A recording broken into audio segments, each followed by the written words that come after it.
Hey everyone, welcome to this video. In this video, I will show you how to fix smart lock not working in Samsung Galaxy S26. First of all, restart your device.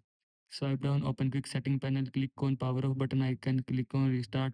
Again, click on restart your phone. Now go back. After that, clear Google Service Cache. Open settings, scroll down, click on apps, search Google Service Cache.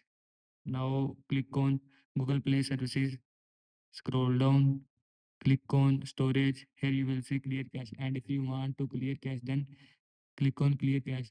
After click on clear cache, Google service clear cache from your phone. Now go back.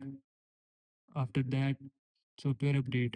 Open settings, scroll down, click on software update, click on download and install. Here you will see update option, and if you want to update software, then click on update. After click on update, your phone software will be update from your phone. Now go back. After that, reset all settings. Open settings, scroll down, click on general management, click on reset, click on reset all settings, click on reset settings. After click on reset settings, all settings will be reset from your phone. This is how you can fix smart lock not working in Samsung Galaxy S26. I hope you like this video and thanks for watching this video.